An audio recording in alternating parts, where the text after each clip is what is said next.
I was paying for a cake at the grocery store when the cashier, an older man in his 60s, suddenly took my arm. His eyes held an intensity that made me uncomfortable, and he leaned in to whisper something in my ear. His words hit me like an unexpected blow, something about my son and his family that left me completely paralyzed. I couldn't believe what I had just heard. The man let go of my arm and continued scanning groceries as if nothing had happened. But I stood there, the receipt trembling in my hand, trying to process the words that were now swirling in my head. I walked out the back entrance of the store. I needed fresh air and time to think. My heart was pounding so hard I could hear it in my ears. Was it possible that what this stranger had told me was true? Or was it just a misunderstanding from someone who didn't really know my situation? I decided to hide behind some trash dumpsters near the parking lot. From there, I could observe without being seen. If what I had heard was true, I would soon know it with my own eyes. My name is Adeline Thorne. I'm 67 years old, and all my life I've worked hard to keep my family together. I live alone in a small apartment downtown on a pension that barely covers the basic bills. Every month, I count the dollars several times before deciding what to spend them on, always prioritizing the needs of others before my own. My only son, Owen, married Sienna 3 years ago. From the beginning, I found her to be a bit distant, but I tried to give her the benefit of the doubt, thinking it might just be shyness. Over time, however, I started to notice strange things about her behavior, though I never said anything because I didn't want to create conflict in my son's marriage. Sienna's family had always been very cordial with me, especially her father, Leonard. But there was something in their eyes that didn't sit right with me. They were always talking about how difficult their financial situation was, how they struggled to make ends meet, and without hesitation, I would try to help them when I could. From my hiding spot, I had a perfect view of the grocery store's main entrance. Owen was waiting for me in the car, but now I had a clear sight of everything. The cashier's words echoed in my mind over and over again, like an unceasing sound. Barely 2 minutes had passed when I saw something that made me doubt everything I thought I knew about my daughter-in-law's family. Leonard, Sienna's father, walked out the main entrance carrying bags that looked quite heavy. But they weren't ordinary grocery bags. They were from a high-end store I only knew by sight, a place I had never had the resources to shop at. The store's name shimmered in gold on the black bags he carried with a casual ease, as if it were a perfectly normal thing for him. My heart began to beat faster. Leonard walked to a car parked just a few feet from where I was hiding. It wasn't the old, worn-out car they always complained about when asking for help. It was a brand-new, gleaming vehicle, a light color that shone under the afternoon sun. The tires looked brand new, and the paint didn't have a single scratch. I watched him open the car's trunk and carefully place the bags inside, like someone protecting something valuable. Then he took out his phone and started talking to someone. Although I couldn't hear the conversation, his body language was relaxed, like that of a person with no urgent financial worries. At that moment, I remembered all the times Sienna had called Owen asking for help. It was always the same story. They couldn't pay the rent. They needed help with Leonard's medical expenses. They couldn't afford enough food for the week, and my son, with his kind heart, always found a way to send them something. But what I was seeing with my own eyes didn't match those stories of desperate need at all. The expensive bags, the new car, Leonard's relaxed demeanor, everything seemed to completely contradict the version they had been telling us for months. A cold sensation began to spread through my body, like when you sense that something very bad is about to happen. The cashier's words were starting to make sense, though I still resisted believing them completely. Could it be possible that my daughter-in-law's family had been lying to us this whole time? Leonard ended his call and headed back towards the grocery store entrance. He seemed to be looking for something or someone. His eyes scanned the parking lot carefully, as if to make sure no one had seen him. That cautious attitude seemed very suspicious to me. I decided to stay hidden a little longer. My gut told me there was more to discover, and after what I had seen, I couldn't simply ignore the situation. I needed to be completely sure before I talked to Owen about this. As I remained hidden, I began to remember how I had gotten to this point. That morning, I had woken up with a mix of excitement and nervousness. It had been months since I had visited Sienna's family, and I wanted to make a good impression by bringing something special to share. I went to my small kitchen and opened the jar where I kept my savings. Counting those coins had become a painful but necessary ritual. I separated the wrinkled bills and coins I had been saving for weeks, sacrificing small pleasures like a coffee at the bakery or a magazine at the newsstand. I had exactly $43. It wasn't much, but I had decided to use 20 of it to buy a decent cake at the neighborhood bakery. The rest I needed for my expenses the next week, mainly to buy my medications and some basic groceries. I showered with care and chose my best dress, the one I saved for special occasions. It was a simple but clean dress that made me feel presentable. I styled my hair, trying to hide the gray strands that were more noticeable every day, and put on the fake pearl earrings my late mother had given me so many years ago. Before leaving, I looked at my reflection in the bathroom mirror. I saw a 67-year-old woman who had worked her whole life, who had raised her son alone after being widowed, and who was now trying to keep a family together that seemed to value money more than feelings. Owen arrived to pick me up exactly on time. My son had always been punctual, a quality I admired in him. When I got in his car, I noticed he seemed a little tense, but I thought maybe it was nervousness about the family visit. During the ride, we talked about unimportant things. He told me about his office job, about some minor problems he'd had with his boss, but he avoided talking about Sienna or her family. That seemed strange to me, because he normally kept me informed about how things were going in his marriage.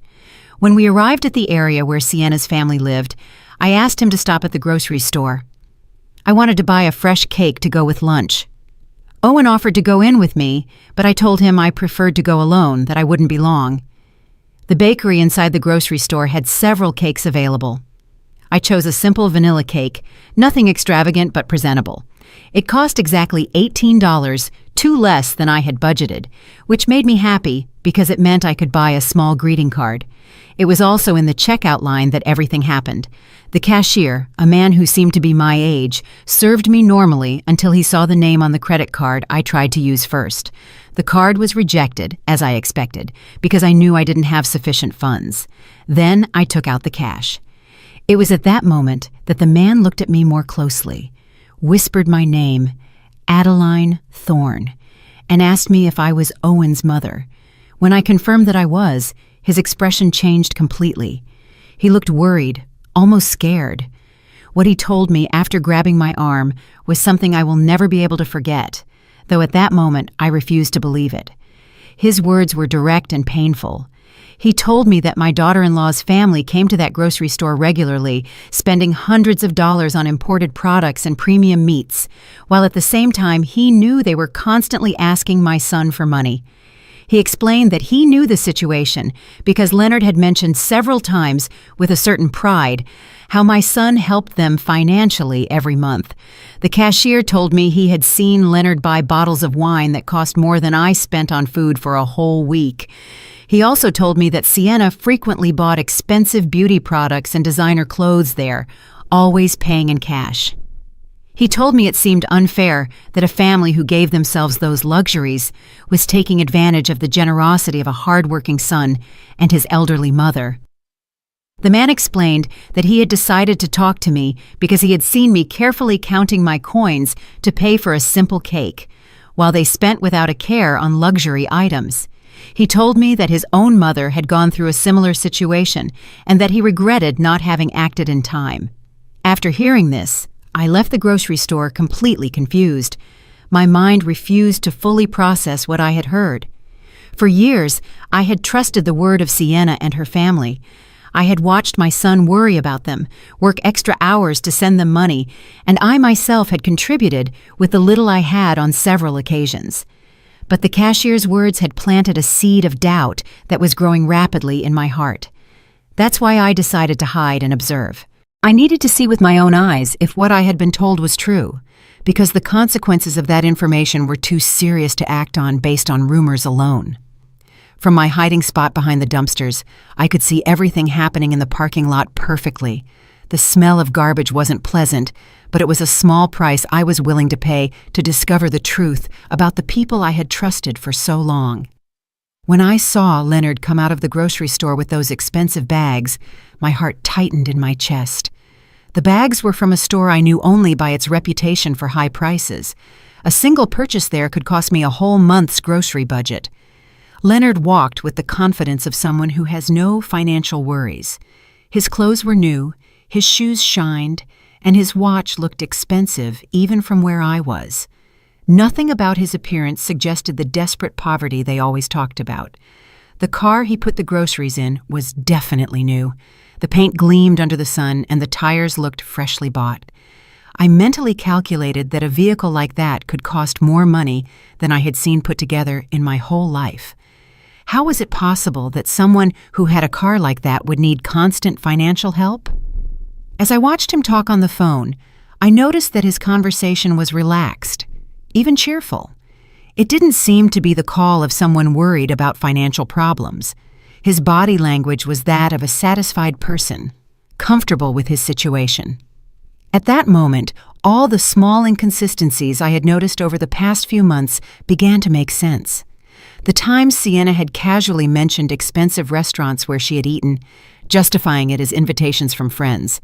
The comments about new clothes she had supposedly gotten on incredible sales. The social media photos that showed a lifestyle that didn't match their constant requests for help. Leonard ended his phone call and started walking back towards the grocery store entrance. His movements were confident, unhurried, like someone who had all the time in the world. That gave me the chance to analyze his appearance and behavior better from my hiding spot. Not only were his clothes new, but they were of good quality. The shirt he was wearing had that perfect cut you only get at specialty stores, and his pants were impeccably ironed. Even his shoes, which I could see better as he got closer to my position, seemed to be genuine and expensive leather. While I was waiting to see what else would happen, I heard voices coming from my right. 2 elderly women were talking as they pushed their shopping carts toward their cars. At first I didn't pay attention, but when they mentioned Sienna's name, my ears perked up immediately. "Did you see the new dress Sienna was wearing at the mall yesterday?" One of them, a woman with gray hair who looked my age, said, "It must have cost at least $200. I saw an identical one in that expensive store on the second floor." The other woman, who was thinner and wore glasses, responded with a knowing tone.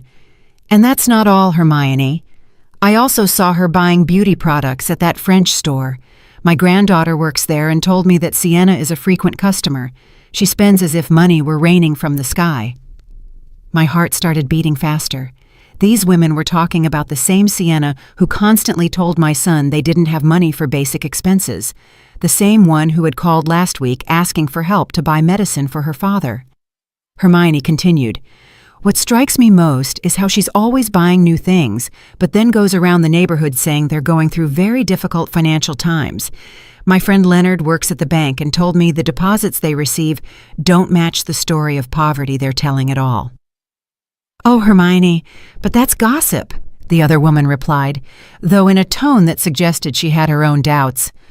"Although I must admit, it seems strange to me that they can afford the rent on that big house if they're really as bad off financially as they say." Gossip. My daughter lives on the same block as them and tells me that almost every week, delivery trucks with groceries from the most expensive grocery store in the city arrive, purchases that any of us would take months to be able to afford. The 2 women continued walking away as they talked, but I could hear a few more fragments of their conversation.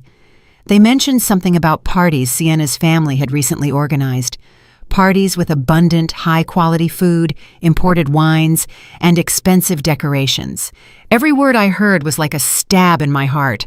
For months, I had been feeling sorry for that family, worrying about their well-being, asking my son to help them when he could, and even contributing my own small savings on several occasions. I remembered the time Sienna had called me directly, crying on the phone, telling me they needed urgent help to pay for Leonard's doctor. She had told me they had to choose between buying medicine or food, and that they didn't know what to do. That night, I couldn't sleep thinking about their suffering. The next day, I had gone to the bank and withdrawn $150 from my emergency savings, money I had been saving for a possible medical emergency of my own, but which I decided to give her because I couldn't bear the thought of them suffering when I could help. Now, listening to these women talk about that same family's luxurious lifestyle, I felt like the most foolish woman in the world. How could I have been so naive? How had I not seen the signs that were apparently obvious to the whole neighborhood? Leonard came out of the grocery store again, this time with a smaller bag. He headed back to his car, but this time he stopped to talk to a man who was washing a car near his.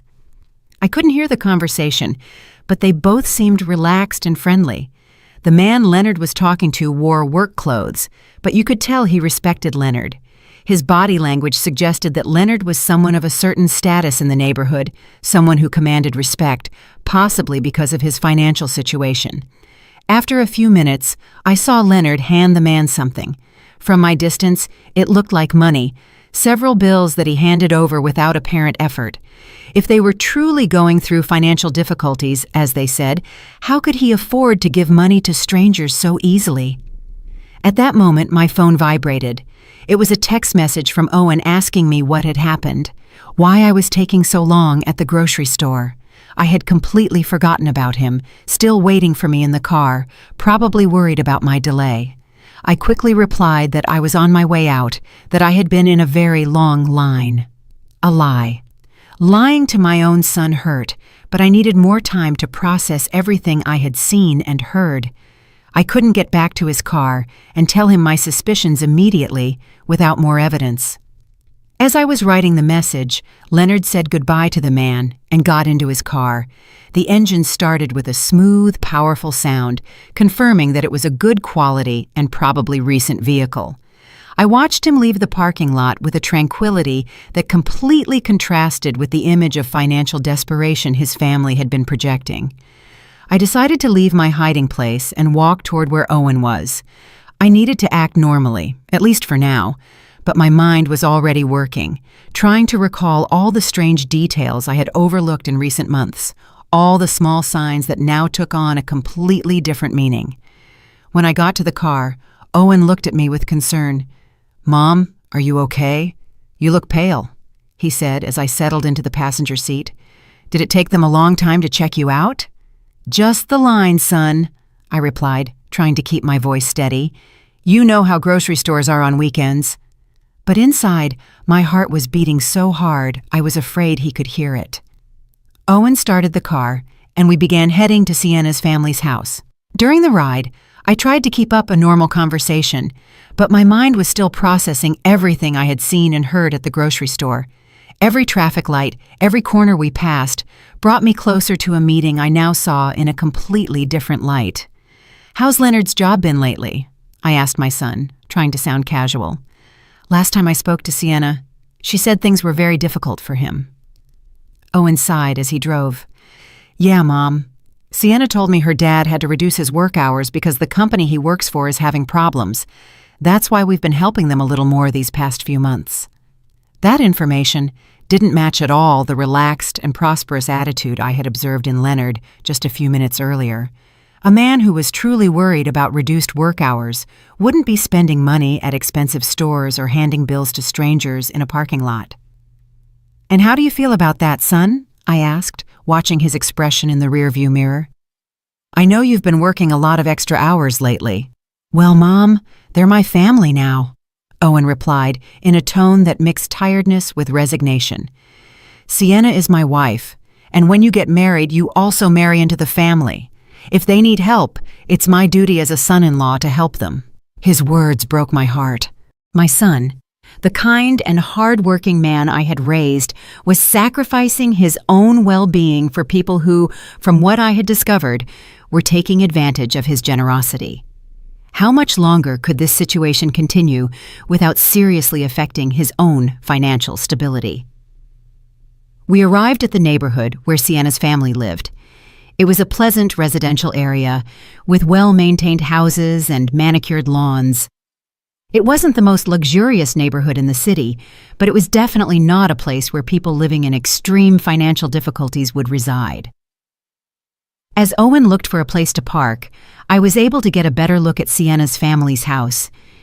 It was a 2-story building with a well-decorated front lawn and a facade that had been recently painted. The windows had new curtains, and the front door looked like it had been renovated not long ago.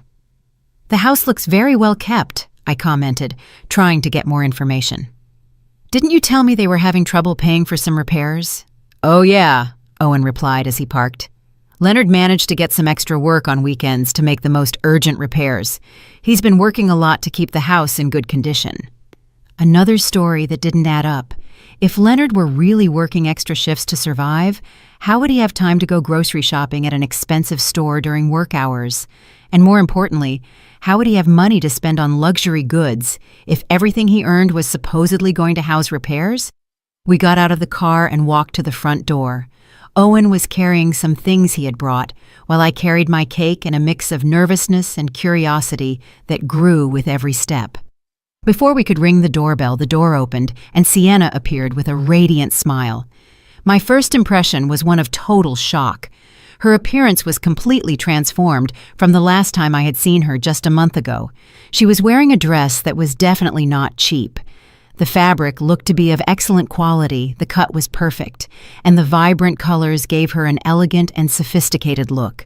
Her shoes were clearly new, with a shine that only freshly bought items have, and her handbag matched the outfit perfectly. But what struck me most was her hair and makeup. She had a professional cut that you only get at expensive salons, with highlights that shimmered in the sunlight. Her makeup was flawless, the kind that requires high-quality products and a lot of time to apply correctly. "Adeline, what a joy to see you!" Sienna exclaimed, coming in for a hug. As she embraced me, I could smell her perfume, a costly fragrance I recognized, because I had once seen its price at a store and it seemed equivalent to my 2-week food budget. "Hello, Sienna," I managed to say, trying to hide my surprise. "You look great. That dress is beautiful." "This old dress?" she replied with a laugh that seemed a little forced. "I bought it on a clearance sale months ago. You know how it is. When you find good deals, you have to take advantage of them." That explanation sounded exactly like the one the woman at the grocery store had mentioned. There was always a justification for every expensive item. Incredible deals, gifts from friends, second-hand purchases that looked new. How many extraordinary coincidences could one family have? We went into the house, and I immediately noticed other details that didn't fit with the story of financial difficulties. The living room had been recently redecorated.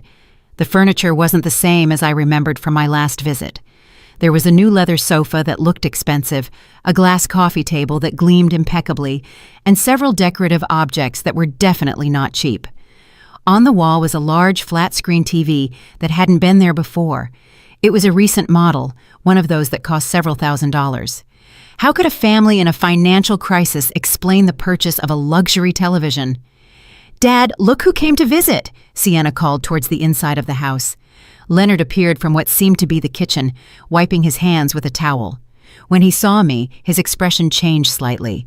There was a flicker in his eyes, as if for a moment he had seen something he didn't expect, but he quickly regained his usual smile.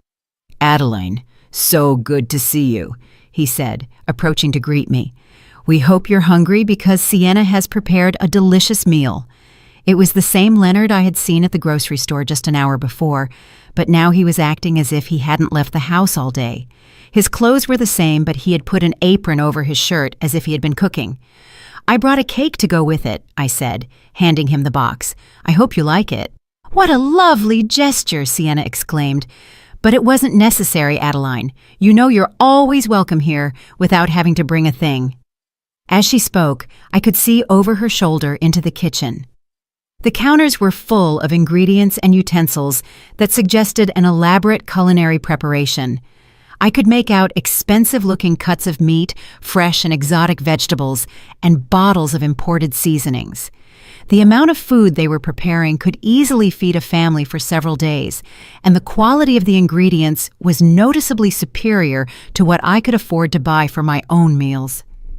"Did you two prepare all this?" I asked, genuinely impressed by the abundance. "Well, "We wanted to do something special for your visit," Leonard replied. "You don't get to have Owen's mother over every day. Besides, we got some ingredients on sale, so we decided to take advantage." The miraculous sales again. I began to wonder if this family had an extraordinary knack for finding deals, or if these explanations were simply a way to justify expenses they couldn't honestly explain. Owen seemed completely oblivious to my observations. He was chatting animatedly with Sienna about his job and his plans for the next week. His relaxed attitude confirmed that he really believed the version of reality they had presented to him. But I could no longer ignore the evidence before my eyes.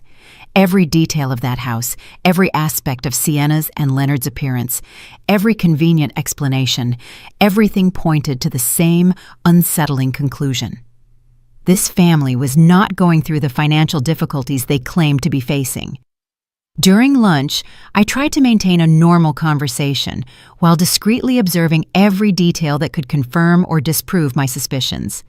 The table was set with dinnerware I didn't remember seeing before, plates and glasses that seemed to be of good quality, not the kind of utensils someone worried about every penny would use. The food they served was abundant and varied. There were several main courses, elaborate salads, and side dishes that required expensive ingredients. Leonard poured wine into crystal glasses, a wine I recognized from having seen its price at the grocery store, more than $50 a bottle. "This wine is delicious," I commented, trying to get information. "Is it a special brand?" "Oh, this one?" Leonard replied with a proud smile. "A friend of mine who works in imports got it for me at a special price. Normally we couldn't afford wines like this, but when these opportunities come up, you have to take advantage." There was always a perfect explanation, always a generous friend, or an incredible deal that justified every luxury. I was starting to wonder how many generous friends one family could have, and how frequent those extraordinary deals could be. While we ate, Sienna casually mentioned some plans they had for the next month. She talked about a family celebration they were organizing, an event that, as she described it, would require a considerable investment in decorations, food, and entertainment. "Sounds expensive," I said without thinking, my words slipping out. "Expensive?" Sienna laughed. "Well, we've been saving for this for months. Besides, Leonard got an extra job that will help us cover the expenses." I immediately remembered what I had seen at the grocery store just a few hours earlier. Leonard spending money as if he had no worries, buying luxury products, driving a new car. What was the truth about his work situation? "What kind of extra job did you get, Leonard?" I asked directly. For a moment, I saw an expression of discomfort cross his face, as if my question had caught him off guard, but he quickly regained his composure.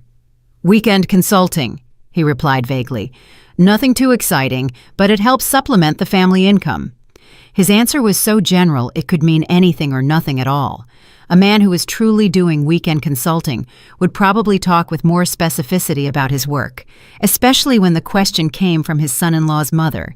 During the conversation, I noticed that Sienna's phone was constantly vibrating. Every time she looked at the screen, she smiled in a way that seemed significant to me. At one point, when she thought no one was watching her, she replied to a message, typing quickly with a look of satisfaction on her face. "Everything okay with the phone?" I asked with apparent curiosity. "Oh, just some friends organizing a get-together for next week," she replied, quickly putting her phone away. You know how women are, always planning something. But there was something about her expression that didn't convince me. The way she had smiled while reading the messages suggested that the content was more meaningful than simple social plans. After lunch, Leonard offered to show me some of the improvements they had made to the house. We walked through different rooms, and in each one I noticed new or renovated elements. The floors had been recently polished, some walls had fresh paint, and several pieces of furniture had been replaced or rearranged. In the master bedroom, I saw something that particularly caught my attention. On top of the dresser were several shopping bags from expensive stores, some still unopened. The price tags I managed to glimpse showed numbers that seemed exorbitant for a family that was supposedly struggling financially. "Sienna went shopping recently?" I asked, gesturing discreetly toward the bags. "Ah, that." Leonard replied with a nervous laugh. She found some incredible clearance sales this week. Sometimes it's better to buy things when they're on sale, even if you don't need them immediately. That logic seemed completely contradictory to me. A family that was truly in financial difficulty would not have the luxury of buying things they didn't need immediately, no matter how good the deals were. As we returned to the living room, my phone rang. It was a text message from a number I didn't recognize. When I opened it, I saw that it was from the grocery store cashier. He had gotten my number somehow and had sent me a photo. The image showed a grocery receipt from just 2 days earlier. The total was over $400, and the list included premium products, imported meats, fresh seafood, expensive wines, specialty cheeses, and several gourmet items. The name on the receipt was clearly Leonard Williams. Along with the photo was a message. "Mrs. Thorne, I'm sorry to bother you, but I thought you should see this. This receipt is from 2 days ago. Your family needs to know the truth." My heart started beating faster. The evidence was there, in black and white, a $400 purchase of luxury goods made just 2 days before our visit by the same man who was supposedly struggling to pay for basic expenses. I quickly put my phone away before anyone noticed my expression of shock, but my mind was already working, connecting all the dots I had been observing over the past few hours. We returned to where Owen and Sienna were, who were still chatting animatedly. My son seemed relaxed and happy, enjoying what he thought was quality time with his in-laws. He had no idea of the theatrical performance he was witnessing. "Are you feeling okay, Mom?" Owen asked me, probably noticing that my expression had changed. "You look a little pale." "Just a little tired," I lied. "I'm not used to such long outings anymore." Sienna immediately offered to make me some tea or get me something to make me feel better. Her apparent concern would have been touching if I hadn't been starting to understand the true nature of her character. For the next hour, I continued to observe and listen, mentally collecting evidence of every inconsistency, every inexplicable luxury, every convenient justification. The list grew constantly. Sienna's new clothes, Leonard's car, the well-maintained house, the abundant food, the expensive wine, the shopping bags, the receipt I had received. But what hurt me the most was the realization that this situation had probably been going on for months, maybe years. How much money had my son sent to this family? How many sacrifices had he made? And how many had I made to help people who didn't actually need help? When we finally said goodbye and left the house, my mind was completely made up. I couldn't let this farce continue. My son deserved to know the truth, however painful it was, and I had a responsibility to protect him from further manipulation. During the drive back home, Owen commented on how nice the visit had been and how well Sienna's family looked. His words were like daggers in my heart, because I knew I would soon have to shatter that happy image with a much darker and more disappointing reality. "Yes, they look very well," I replied carefully, choosing my words precisely. Maybe too well for a family that's going through such severe difficulties. The drive back home was one of the most difficult of my life. Every mile we drove took me physically away from the house where I had discovered the truth, but brought me emotionally closer to a decision that would change everything for my family. My mind was a whirlwind of contradictory thoughts, doubts, and a growing sense of indignation that I struggled to keep under control. Owen was driving calmly, occasionally whistling a tune that showed his good mood. For him, we had spent a pleasant afternoon with his in-laws, sharing a delicious meal and strengthening family ties. He had no idea that his mother had been collecting evidence of what seemed to be an elaborate and prolonged scam. "Mom," he said as we waited at a traffic light, "I'm so glad to see you get along so well with Sienna's family. I know you had some reservations about our marriage at first, but I think now you can see what good people they are." His words broke my heart. My son, my only son, was being manipulated by people who had turned the exploitation of his generosity into an art. How could I tell him that the people in whom he had placed his trust and his money were probably professional liars? "Owen," I began carefully, Have you ever noticed anything inconsistent in the stories Sienna tells you about their financial situation? My son glanced at me briefly before returning his gaze to the traffic. What do you mean, Mom? Inconsistent? How? Well, I continued, choosing my words very carefully. Today I noticed they have a lot of new things in the house. The television, some furniture, Sienna's clothes, all of that costs a considerable amount of money. Owen sighed, and I could see that my comment had hit a nerve. Mom, I already explained that Leonard has been getting extra jobs. Besides, Sienna is very good at finding deals and bargains. Not everything that looks new is necessarily expensive. But don't you think it's strange that a family that needs constant help for basic expenses can afford so many luxuries at the same time? I insisted, trying to keep my tone neutral and non-accusatory. They're not luxuries, Mom, Owen replied with a touch of defensiveness in his voice. They're basic needs they've been able to meet thanks to a lot of effort and sacrifice. They bought the TV secondhand, the furniture was a one-time opportunity, and Sienna's clothes are from clearance sales. Each justification my son repeated was exactly the same one I had heard from Leonard and Sienna during lunch. It was as if they had rehearsed these explanations to perfection, creating a consistent version of reality that could satisfy any uncomfortable question. I decided to try a different approach. Son, have you seen any receipts or documents that confirm these incredible deals, or have you accompanied Sienna when she finds these extraordinary bargains? The question clearly made him uncomfortable. I could see his hands tighten slightly on the steering wheel. Mom, why all these questions? Sienna is my wife. If she tells me she got something on sale, I believe her. Marriage is based on trust. His answer confirmed what I had begun to suspect. Owen had never seen direct evidence of these supposed deals and extra jobs. He was blindly believing everything they told him because he trusted the people he loved. Of course, son, I replied softly. Trust is fundamental in marriage, but it's also important to protect yourself from people who might take advantage of that trust. Are you insinuating that Sienna and her family are deceiving me? Owen asked, now clearly annoyed. Mom, that's a very serious accusation. I'm not accusing anyone, I said quickly, realizing I had pushed too hard.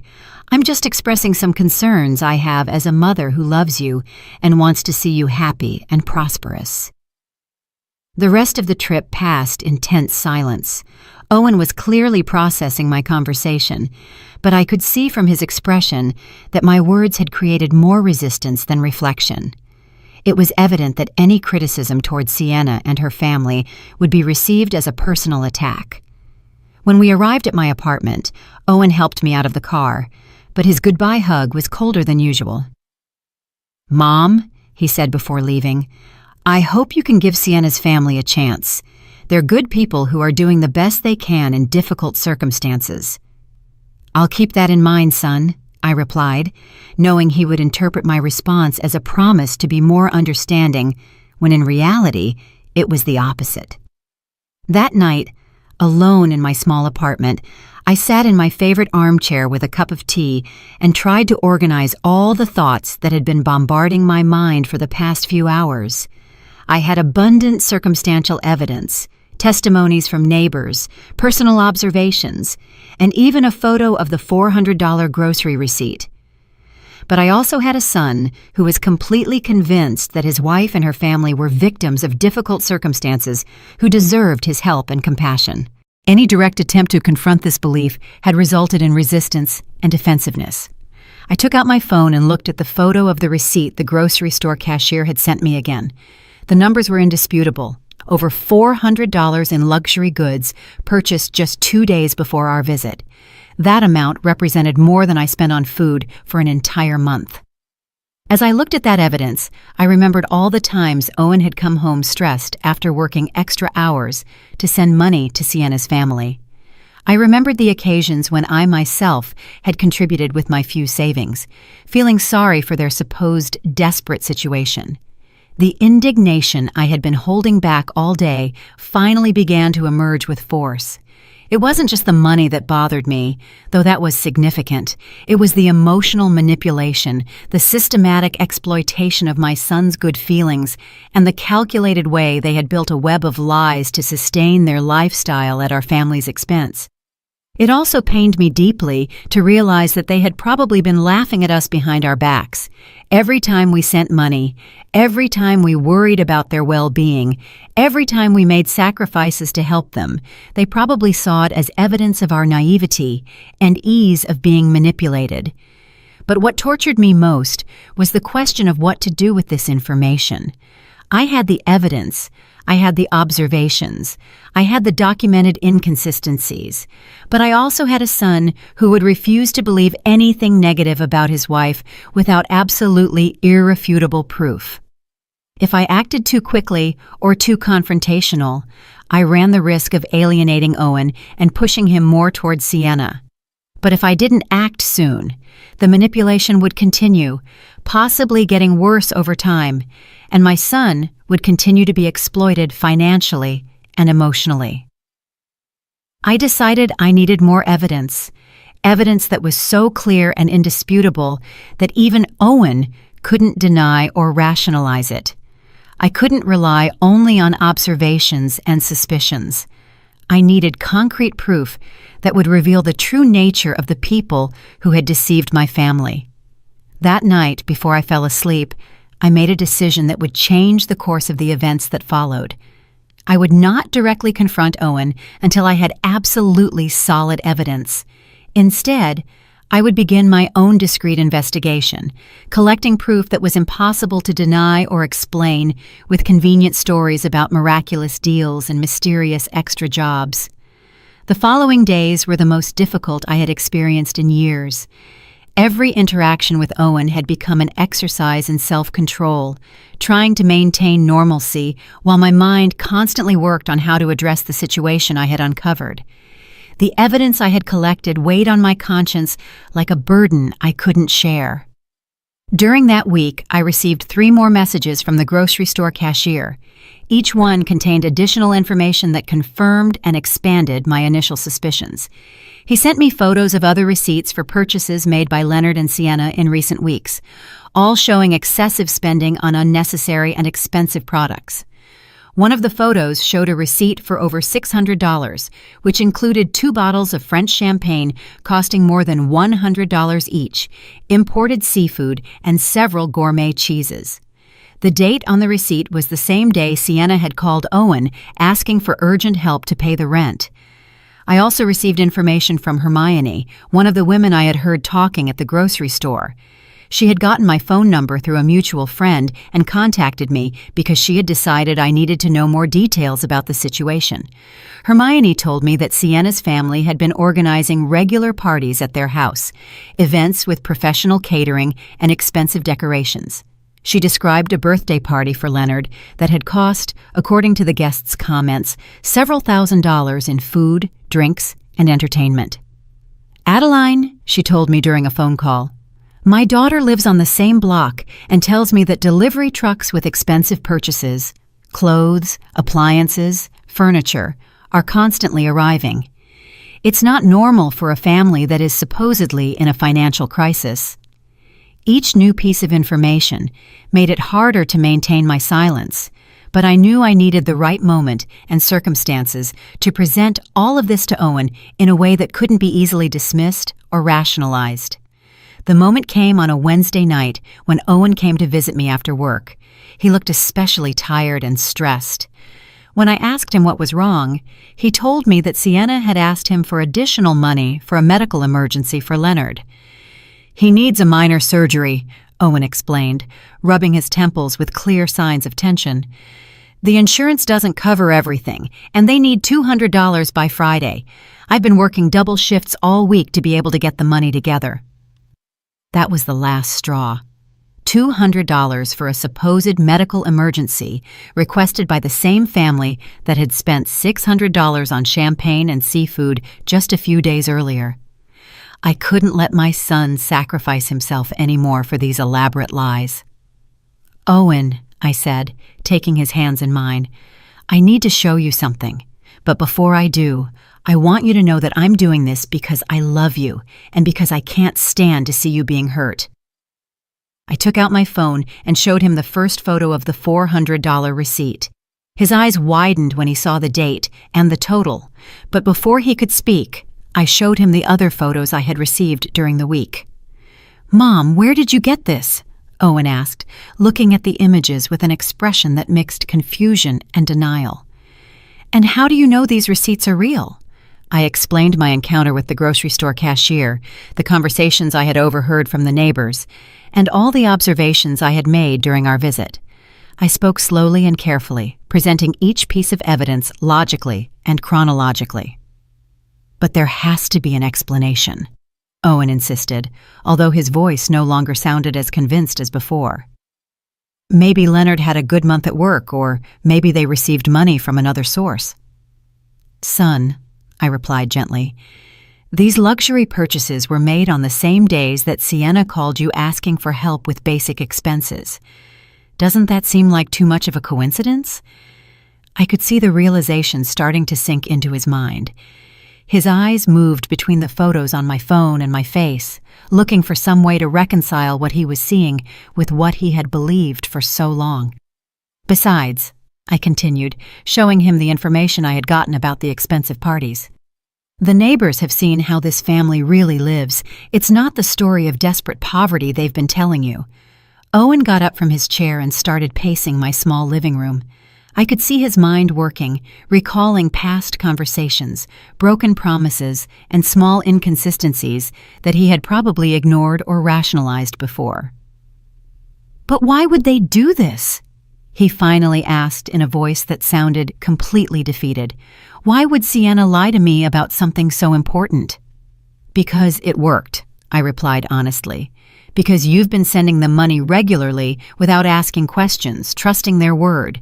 For them, you're a reliable source of additional income that they can use to maintain a lifestyle they couldn't otherwise afford." Tears began to form in my son's eyes. Seeing his pain broke my heart, but I knew it was necessary to free him from this destructive manipulation. "How much money have I given them in total?" he asked, though he seemed afraid of the answer. We had reached the moment of complete truth. "According to what you've told me over the past few months, probably more than $5,000, and that's not counting the help I've given them myself."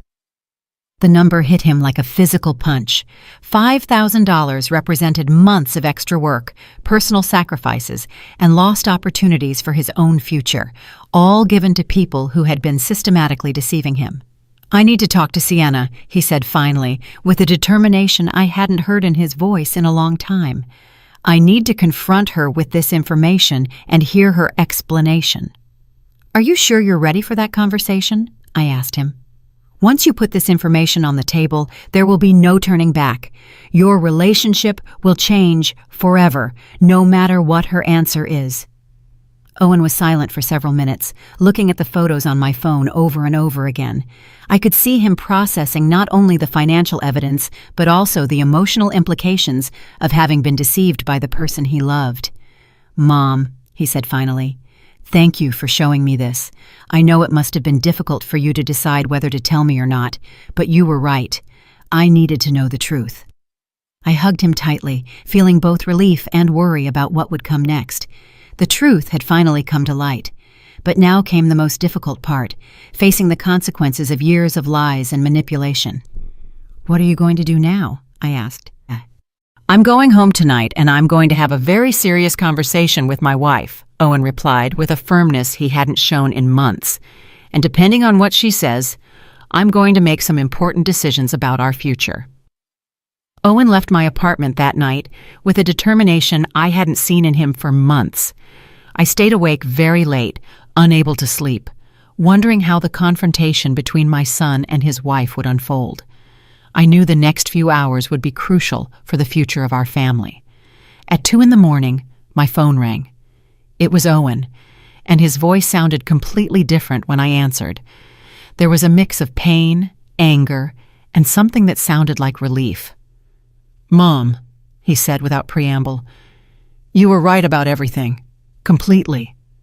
What happened, son? I asked, although from his tone, I could already imagine that the confrontation had not gone well for Sienna. When I got home, I decided to check some things before I talked to her. I went to our room and looked through her things, something I had never done before because I trusted her completely. What I found left me speechless. Owen told me that he had found several shopping bags hidden in the closet, all from expensive stores, with receipts that showed hundreds of dollars in expenses for clothes and accessories. He also found jewelry he had never seen Sienna wear, still with their original price tags. But that wasn't the worst part, Mom. In her purse, I found a notebook where she had written down all the money she's asked me for over the past 2 years. Every lie, every emergency, every invented story is documented there as if it were a job. My heart sank when I heard this. The situation was even worse than I had imagined. Not only had they been lying about their financial situation, but they had been keeping a detailed record of their scam as if it were a legitimate business. And what else was in that notebook? I asked, although I feared the answer. Plans to ask for more money, Owen replied bitterly. She had noted that the next story would be a dental emergency for her mother that would cost $1,800. She also had notes on how to make me feel guilty if I doubted her or asked too many questions. The cold calculation of it all sickened me. They weren't mistakes or misunderstandings.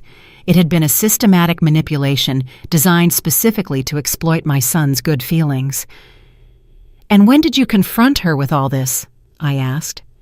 At first, she tried to deny everything, Owen continued.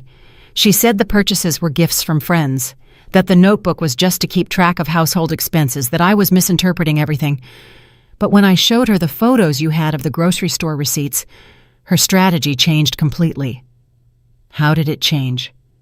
She got furious. She yelled at me that I had no right to go through her things, that my family had never really accepted her, and that it was all your fault for putting ideas in my head.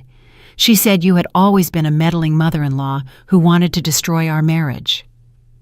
Those accusations hurt, but they didn't surprise me. It was typical of professional manipulators to try to turn the situation around and become the victims when confronted with evidence of their lies. But what impacted me most, Owen continued, was when she finally admitted the truth.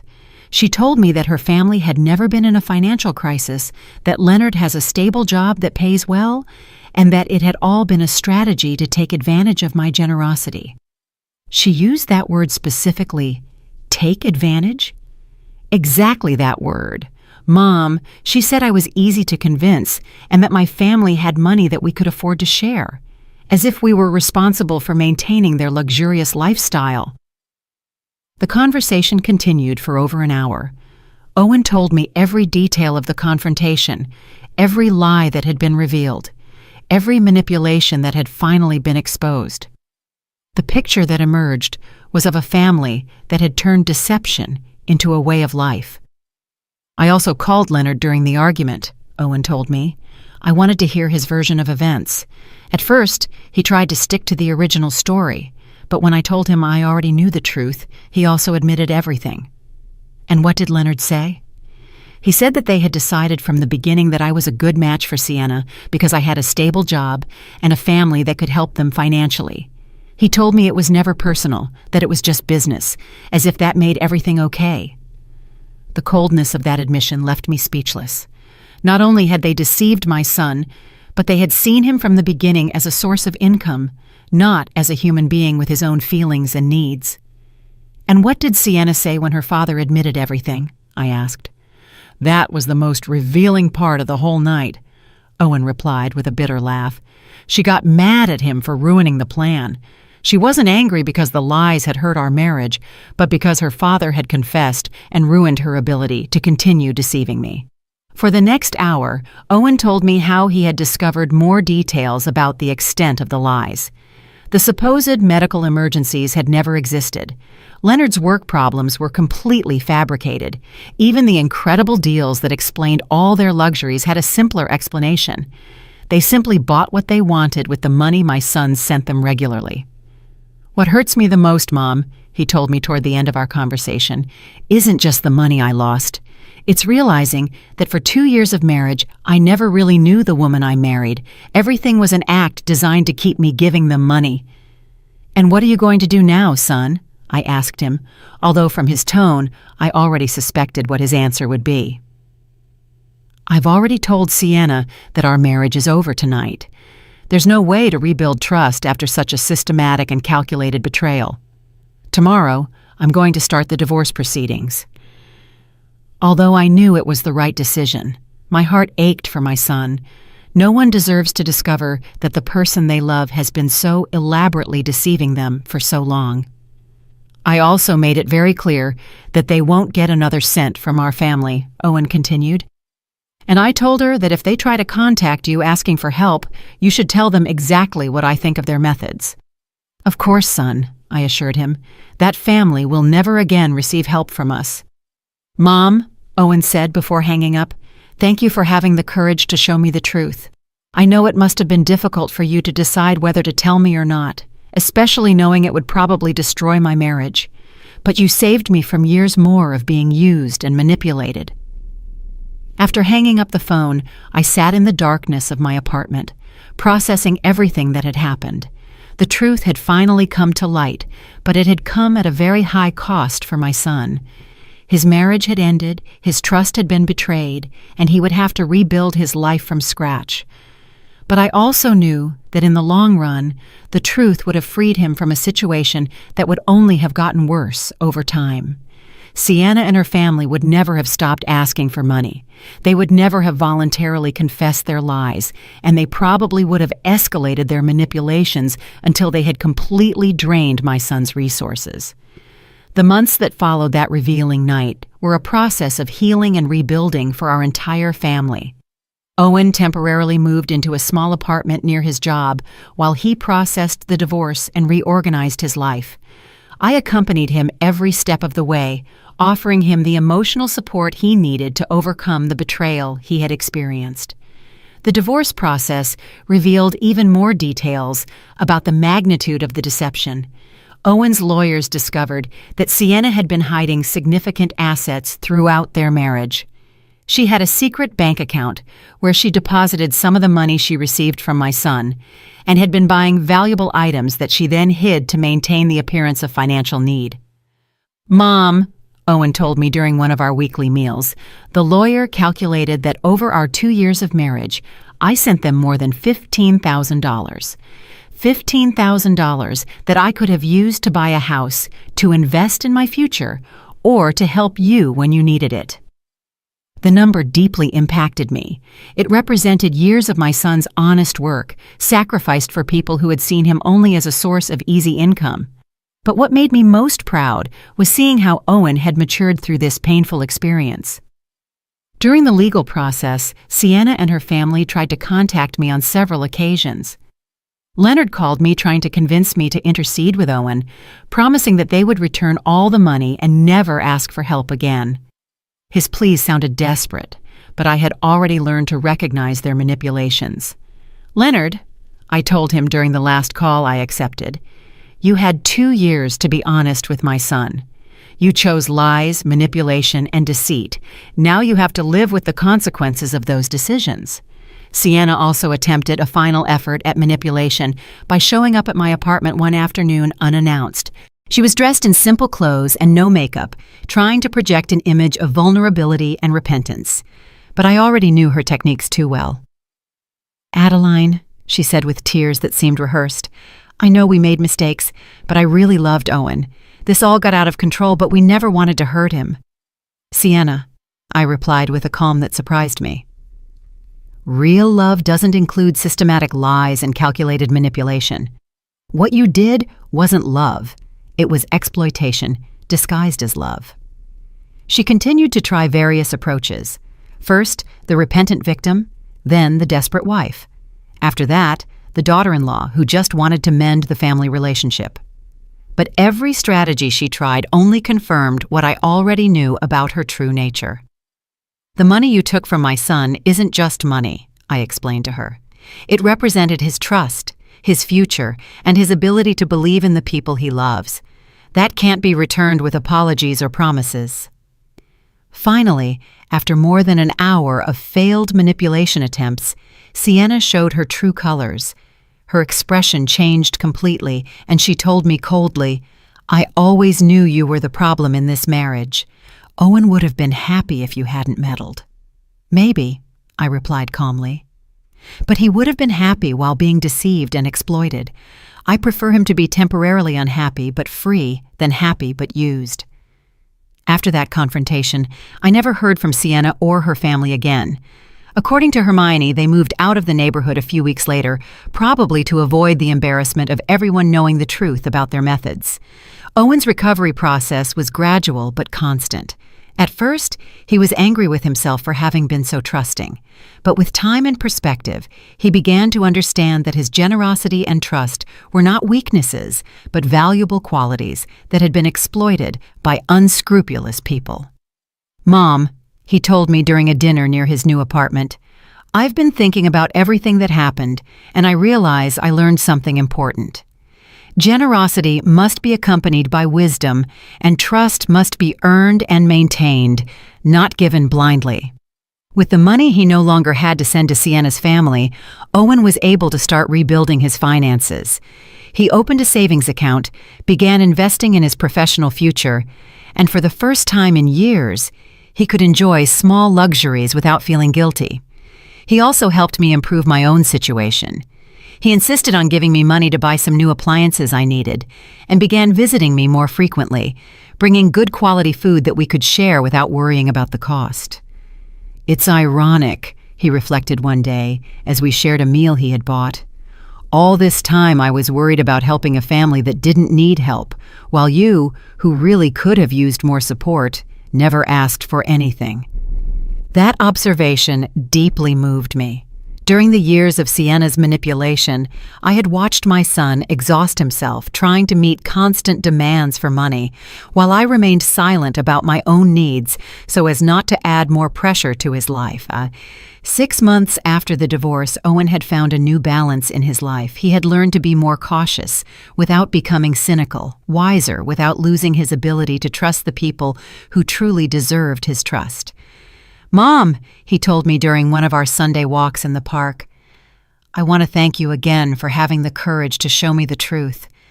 I know it was difficult for you to decide whether to intervene or not." "Son," I replied, "a mother must always protect her children, even when it hurts. My job isn't just to love you, but also to make sure the people you say you love truly deserve you." The grocery store cashier, a man named Eli, also became an unexpected but welcome presence in our lives. One day, he came to visit me to ask how things had turned out, and we ended up talking for hours about the importance of speaking up when we see injustices, even if it's uncomfortable to do so. "You know, Mrs. Thorne," Eli told me before he left, "my mother went through a similar situation years ago, and no one had the courage to tell her the truth. When everything was finally discovered, she had already lost all her life savings. That's why I decided to talk to you. Some truths hurt, but silence hurts more." Now, when I look back on everything that happened, I feel a mix of pain for what my son had to suffer, but also a deep pride for the strength he showed in facing the truth and making the right decisions. I learned that true family love sometimes requires the courage to speak difficult truths, to confront uncomfortable situations, and to protect the people we love even when it means destroying illusions they prefer to keep. That day, when I heard those strange words at the grocery store and decided to observe instead of ignore, I changed the course of our lives forever. It was one of the most difficult decisions I've ever made, but also one of the most correct. Today, Owen is a wiser, stronger man who is more aware of his own worth. He is no longer the victim of professional manipulators, but someone who has learned to set healthy boundaries and to value his own generosity enough not to allow it to be exploited. And I, Adeline Thorne, at 69 years old, learned that it's never too late to be brave, to stand up for what's right, and to protect those we love. Because in the end, the most powerful justice isn't the one that shouts, but the one that acts with wisdom and protects those we love most. 2 years have passed since that afternoon at the grocery store that changed our lives forever. As I write these lines, sitting in my favorite armchair with a cup of tea that is already getting cold, I can't help but reflect on all the ground we have covered since then. Owen got married again 6 months ago. His new wife, Regina, is a hardworking and honest woman he met at his office. What I like most about her isn't just her transparency in everything she does, but the way she respects the relationship I have with my son. She has never tried to interfere between us or shown the slightest interest in our family finances. The first time Regina came to my house for dinner, she brought the ingredients for us to cook together. "Adeline," she told me as we prepared the vegetables, "I want you to know that I will never ask you or Owen for money. I believe in working for what I need and being honest about what I can afford." Her words moved me to tears, not only for her honesty, but because I realized how traumatized I had been by the experience with Sienna. For months after the divorce, every time we met someone new, I would find myself analyzing their motivations and looking for signs of manipulation. The healing process was not easy for either of us. Owen went through periods of depression where he questioned his judgment in relationships. There were nights when he would call me, asking if he could ever fully trust anyone again. "Mom," he would tell me during those late-night calls, "how can I be sure I won't be deceived again? How can I distinguish between someone who truly loves me and someone who only sees opportunity?" Those conversations broke my heart because I saw how Sienna's betrayal had damaged not only his finances, but his fundamental ability to trust people. But I was also proud to see how he was slowly rebuilding his confidence in a more mature and wiser way. During the first year after the divorce, Owen developed what he called his verification system. Before helping anyone financially, he would ask to see documentation, talk to multiple sources, and take time to evaluate the consistency of the stories they told him. At first, I thought he might have become too distrustful, but over time, I realized that he had simply learned to balance his generous nature with a practical wisdom he hadn't had before. He no longer gave money out of emotional impulse, but after a careful and rational evaluation. This new approach served him well when a coworker asked him for help for a supposed family emergency. Instead of sending money immediately, Owen asked to see medical documents and spoke directly to the hospital mentioned. It turned out that the story was false and his coworker was trying to get money for gambling. "Mom," he told me after discovering that lie, "2 years ago, I would have sent the money without asking a single question. Now I understand that verifying isn't distrusting. It's protecting yourself from people who seek to take advantage of the kindness of others." For my part, I also had to process my own feelings about what had happened. For months, I felt guilty for having waited so long to say something, wondering how much money we could have saved if I had acted sooner. But with time and perspective, I came to understand that I acted at the right time, when I had enough evidence to be convincing.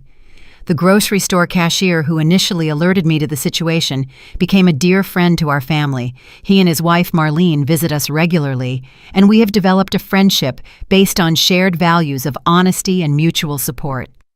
"You know, Adeline," Eli told me during one of his visits, "what I admire most about this whole situation is how you handled the truth. Many people would have made a scene, yelled, or sought revenge, but you simply presented the facts and let the truth do its job." His words made me reflect on something important I had learned throughout this process, that silent dignity is more powerful than noisy revenge. I never sought to hurt Sienna or her family. I simply stopped allowing them to hurt us. Hermione, the neighbor who had given me additional information about Sienna's family, also became a close friend. She helped me understand that what we had experienced wasn't unusual, that many families suffer this kind of manipulation, especially when the children are generous and trusting. "My son-in-law works in social services," Hermione told me during one of our conversations. "And he told me that these kinds of family scams are more common than people think. There are people who have turned the manipulation of kind-hearted relatives into a way of life." This perspective helped me understand that we hadn't been particularly naive or foolish. We had simply been targets of people who were experts at exploiting emotions and family ties. The financial impact of the deception was significant, but manageable. Owen calculated that in total, we had lost around $15,000 when my contribution and some loans he had made, which were never returned, were included. However, once the flow of money to that family stopped, our financial situation improved dramatically. With the money he no longer had to send monthly, Owen was able to save for a down payment on a small house. He asked me to live with him and Regina, but I prefer to maintain my independence in my own apartment, although now with better furniture and appliances that he insisted on buying for me. "Mom," he told me when he brought the new refrigerator, "for years I watched you count coins while I sent hundreds of dollars to people who didn't need them. Now it's your turn to have the things you deserve." Regina turned out to be not only a good wife to Owen, but also a considerate daughter-in-law to me. She never tries to compete with my place in my son's life, and always includes me in her family plans and decisions. The difference from Sienna's attitude is so marked that sometimes I find it hard to believe both women exist in the same world. Last month, Regina confided that they are expecting their first child. The news filled me with a pure joy I hadn't felt in years. This grandson or granddaughter will grow up in a home where honesty and integrity are fundamental values, very different from the environment of lies and manipulation that would have existed if Owen had remained with Sienna. "I want our child to know you as the grandmother who had the courage to protect our family," Regina told me while holding my hand. "Owen has told me the whole story, and I deeply admire what you did. Sometimes I wonder what would have happened if I had never decided to hide behind those trash dumpsters to watch Leonard. How long would the deception have continued? Would Owen have eventually discovered the truth on his own, or would he have continued to be exploited indefinitely? I'll probably never know the answer to those questions, but what I do know is that the courage to face uncomfortable truths is one of the most important responsibilities we have toward the people we love. In these 2 years, I have reflected a lot on the signs I ignored for so long, the small details that didn't add up, the overly convenient explanations, the way Sienna always had a perfect story for every situation. Now I understand that my maternal instinct had been trying to alert me for months, but I had silenced those doubts because I didn't want to create conflict. I have learned that maintaining family peace should not come at the cost of allowing the family to be exploited. Sometimes the greatest act of love is to create the necessary conflict to protect the people who matter most. Today, at 69 years old, I feel wiser and stronger than I have in decades. Not only because I helped save my son from a destructive situation, but because I proved that it is never too late to be brave, to stand up for what is right, and to protect those we love. The experience taught me that true strength isn't in avoiding problems, but in facing them with dignity when necessary, and that sometimes the most difficult decisions are also the most correct ones, even if their full impact can only be appreciated with the passage of time. As I finish writing these reflections, I can hear Owen and Regina laughing in the kitchen, preparing the Sunday dinner we will share in a few minutes. It is the sound of a genuine family built on solid foundations of honesty and mutual respect. That sound is worth more than all the dollars we lost during the years of deception, because in the end, the most valuable thing we have isn't the money we can give, but the authentic relationships we can build and protect. And no one can ever take that away from us.